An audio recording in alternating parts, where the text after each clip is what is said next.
सखियां सीता जी के साथ में चली जा रही है।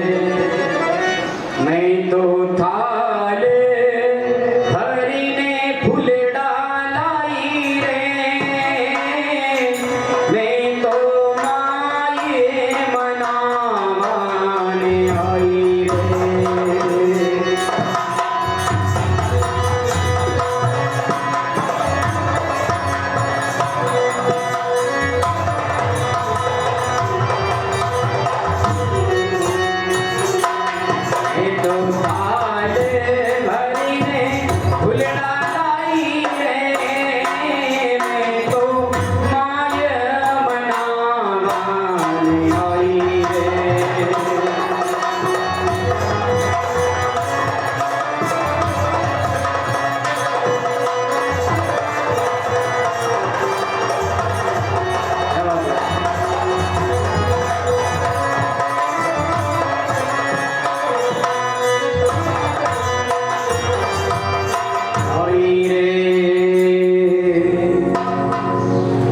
चली जा रही है और पहुंच गई पुष्प वाटिका में। पुष्प वाटिका, पुष्प लेने के लिए इधर गुरुदेव भगवान ने कहा जाओ, मैं भगवान की पूजा अर्चना कर रहा हूँ, पुष्प की जरूरत है, आप पुष्प चुन करके लाइए। जनक जी की इसी पुष्प वाटिका में राम जी लक्ष्मण को भेज दिया पुष्प लेने के लिए। गुरु जी ने इधर सीता जी सखियों के साथ में वो भी पुष्प वाटिका में पुष्प चुन रही है। माता जी की पूजा सीता जी कर रही है। कह रही है कि हे माँ, इस पूजन को स्वीकार करिए। राजा महाराजा राजकुमार बड़े बड़े आए हैं, लेकिन मेरे लिए वर क्या है? मैंने तो सुना है कि वो गुरु विश्वामित्र जी के साथ कोई राजकुमार आए हैं और गौर श्याम दो बालक हैं, एक का नाम राम, एक का लक्ष्मण। हे मां, धनुष टूटे मेरा विवाह हो तो उस श्याम रंग वाले से ही हो, सांवरा से ही हो। पूजन कर रही, प्रार्थना कर रही है।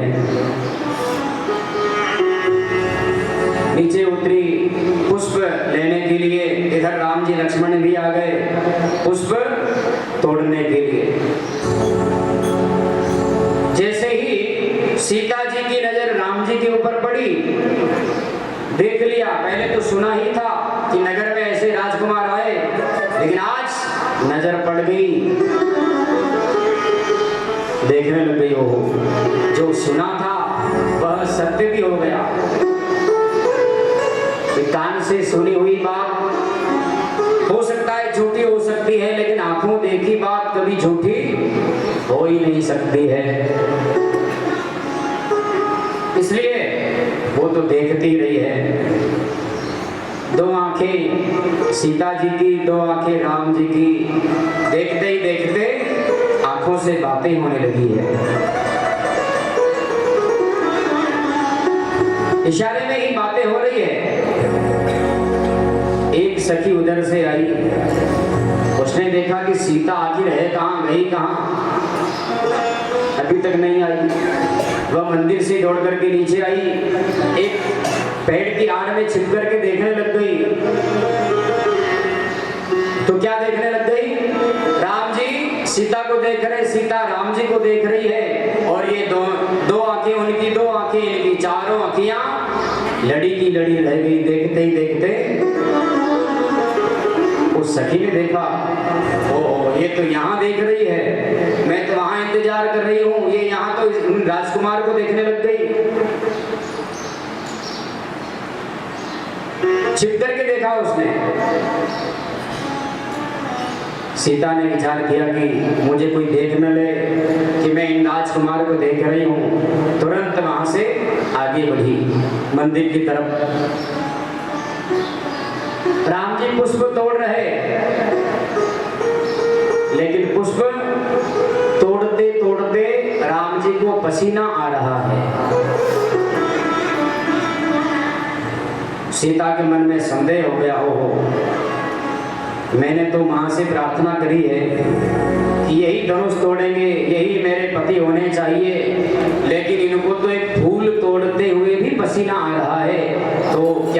तोड़ पाएंगे? बरजी भाई आंखें बंद हो रही है, क्या करो?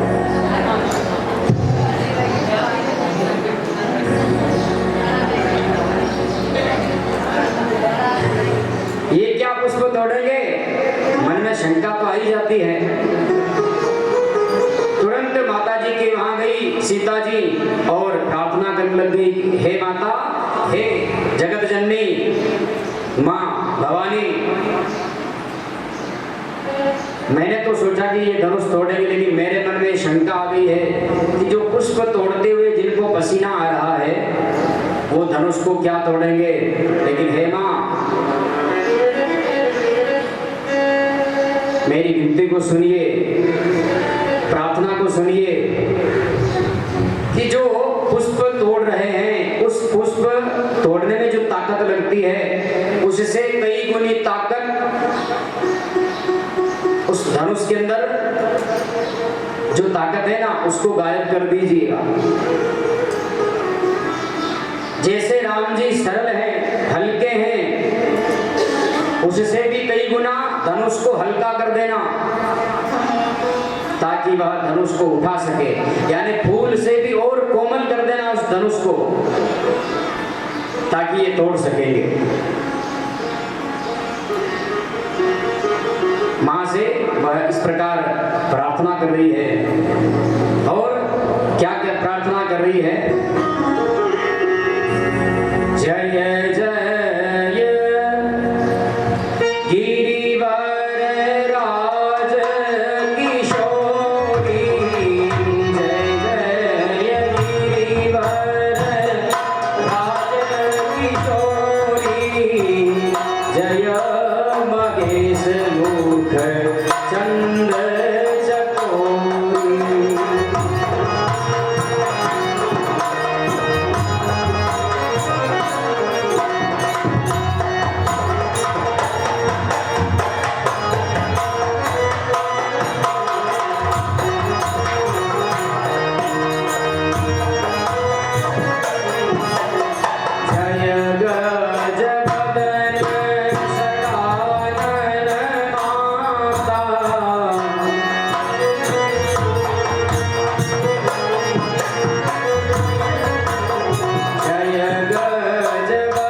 आपकी जय हो, जय हो।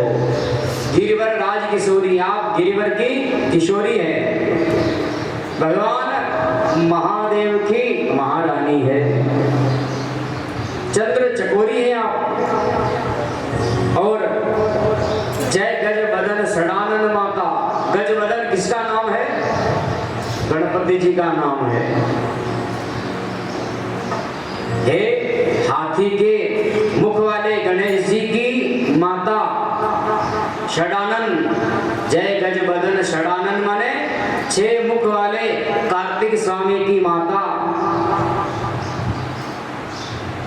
प्रार्थना कर रही है कि गणेश जी की और 6 मुख वाले कार्तिक स्वामी की माता, हे जगत जननी, बिजली के समान चमकने वाली, दामिनी द्युति गाता, बिजली के समान चमकने वाली शरीर वाली, हे मां आपकी जय हो, जय हो, जय हो। न आपका आदि है, न आपका अंत है, न आपका मध्य है, और हे मां मैं तो आपसे यही प्रार्थना करती हूं कि यही मुझे वर मिले।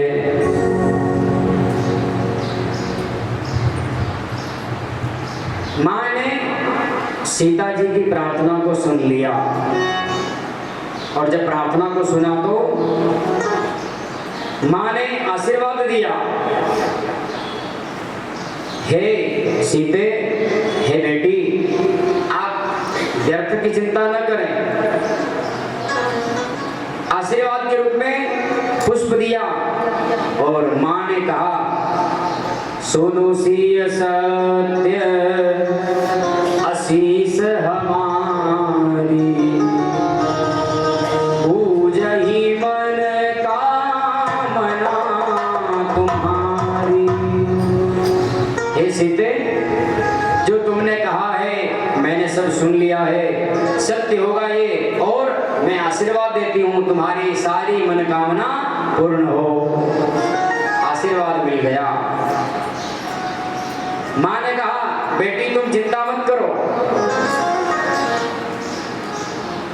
सीता जी पुनः मां से प्रार्थना कर रही है, मेरी जो इच्छा है ना पुनः दोहरा रही है वह, मन जाहि राचे ओ मिले हूँ सोबर, सहज सुंदर सांवरो,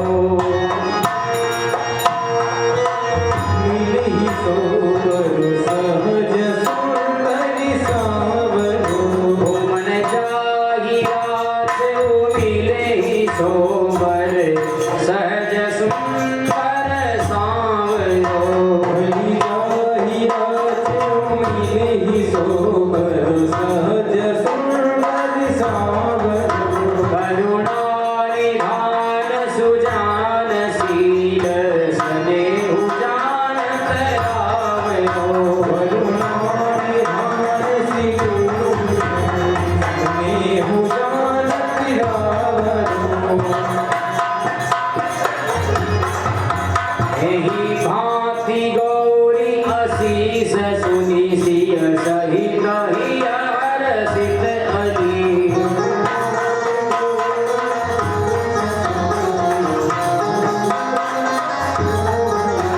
तुलसी भवानी पूजे पुनि पुनि मोदित मन मंदिर चली।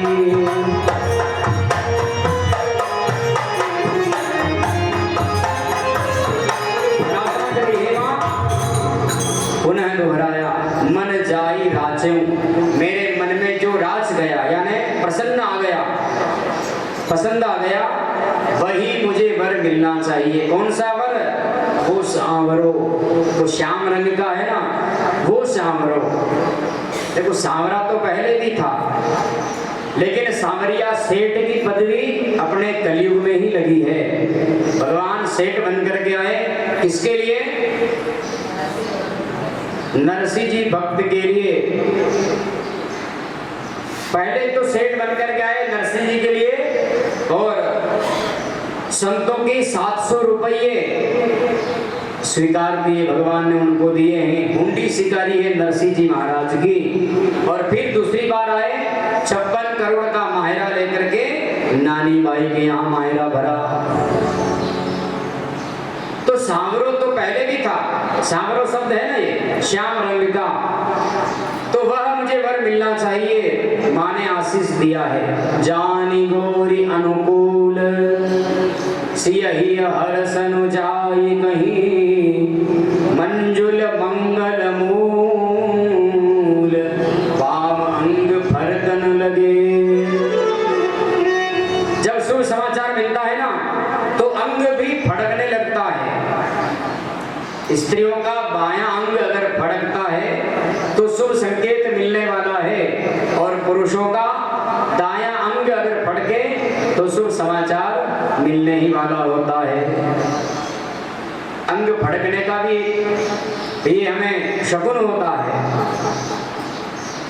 लेकिन शकुन कितनी देर तक होता है? थोड़ी देर फड़के अंग तो शुभ है, और ज्यादा फड़के तो फिर डॉक्टर पास जाना चाहिए।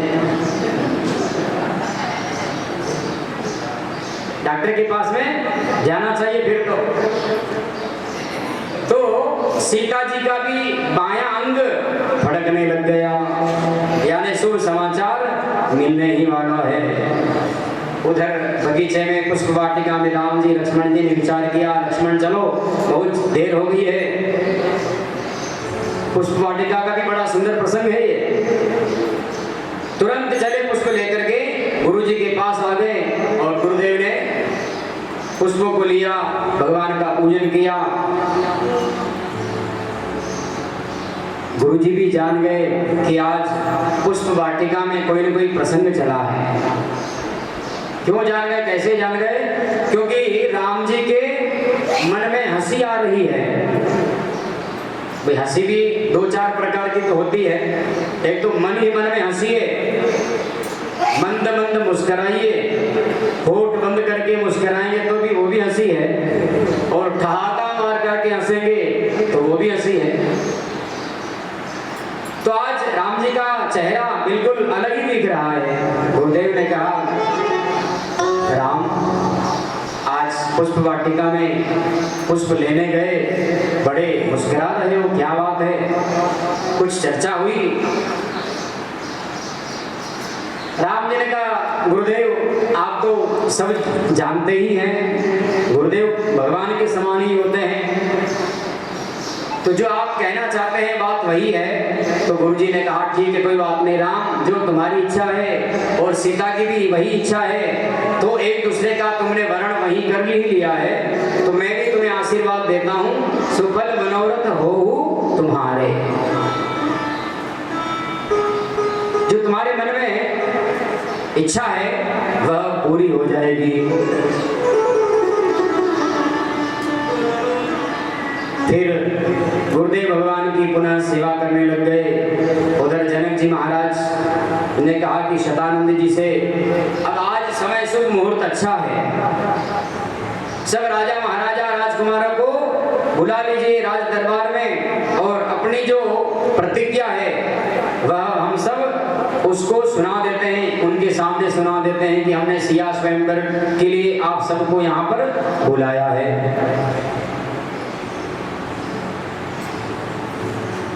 समय हो गया, सब राजा राजकुमारों को बुला लिया गया, सबके लिए आसन सिंहासन लगे हुए हैं, बीच में धनुष रखा हुआ है, और गुरुदेव भगवान से भी समाचार वहां भेज दिए गए कि आप भी अपने दोनों शिष्यों सहित लेकर के राज दरबार में पधारिए। विश्वामित्र जी महाराज भी अपने शिष्यों को लेकर के चले आए रंगभूमि में, जहां पर यह धनुष रखा हुआ है राज दरबार में। जनक जी महाराज ने इतनी कठोर प्रतिज्ञा क्यों करी? क्या कारण था जो ऐसी प्रतिज्ञा उन्होंने कर डाली? भाई इस धनुष को ही तोड़ना और जो तोड़ेगा उसके साथ विवाह करना, क्या कारण? शंका का समाधान लिखा है कि जब महाराज धनुष ने कोई तपस्या करी भगवान शिव जी की, भगवान शंकर प्रकट हो गए। वरम ब्रूहि महाराज, वर मांगिए वर मांगिए। जनक जी ने कहा, मुझे तो कोई चाहिए नहीं, मैं तो पहले ही विदेह हूं, देह मेरी है लेकिन फिर भी नहीं है, क्योंकि मेरा राजपाट जितना सोना चांदी धन दौलत खजाना है उनमें मेरा मोह नहीं है, मैंने मन को मार रखा है, आसक्ति मेरे में नहीं है, इसलिए मुझे तो कुछ नहीं चाहिए, जो आपकी इच्छा हो आप मुझे दे दीजिए। तो भगवान शंकर ने कहा कि ठीक है महाराज, मैं आपको एक धनुष देता हूं, पिनाक धनुष ये देता हूं, और ये धनुष को आप इसे ले जाइए, बड़ा बलवान है ये धनुष, इसे आप पूजा गृह में रख देना, इसकी पूजन करना। जनक जी महाराज ने स्वीकार कर लिया, ठीक है भगवान आप जो कहें वह मैं बिल्कुल करने के लिए तैयार हूं, आपकी आज्ञा का पालन करूंगा, ले जाओ इसे। कहा ठीक है महाराज। जनक जी महाराज लेकर के आए उसे। कैसे लाए? 10,000 हाथियों का बल, 10,000 हाथी उनको लेकर के आए, हाथियों के ऊपर उस धनुष को, इतना बड़ा धनुष ला करके राज दरबार में रख दिया। अब आप सोच रहे होंगे इतना बड़ा धनुष कैसे होगा, कैसे लाए होंगे? राज दरबार तो छोटा सा ही होगा, लेकिन नहीं, बहुत बड़ा राज दरबार है, अपने छोटे मोटे घर जैसा नहीं, बहुत बड़ा राज दरबार, उसी में ला करके वहां रखा। उस धनुष की विशेषता थी कि आप जिधर खींचोगे बढ़ता जाएगा, छोटा नहीं होगा, बढ़ता ही जाएगा। और आप कहो कि ये छोटा हो तो छोटा भी हो सकता था। शिव जी का पिनाक नाम का ये धनुष मायावी था, इसलिए उस धनुष को लेकर के आए, अब दरबार में रख दिया। इतना बड़ा धनुष है। सीता मैया एक दिन कहीं झाड़ू लगा रही, देखा ये धनुष, बहुत, इस धनुष के नीचे बहुत कचरा है, तुरंत हाथ से उठा लिया और झाड़ू निकाल करके पुनः रख दिया। ये दृश्य महाराज जनक जी देख रहे हैं। ओहो, जिस धनुष को लाने के लिए 10,000 हाथियों का जो है सहायता लेना पड़ी, लेकिन आज इस धनुष को इस सीता ने, छोटी सी, इसने हाथ में उठा लिया, झाड़ू लगा दिया। इसका मतलब यह कन्या भी कोई साधारण नहीं है, ये धनुष भी साधारण नहीं है, तो ये कन्या भी साधारण नहीं है। संकल्प ले लिया, प्रण कर लिया कि जो इस धनुष को उठाएगा, तोड़ेगा, उसी के साथ मेरी इस कन्या का विवाह करूंगा, धनुष स्वयंवर करूंगा मैं।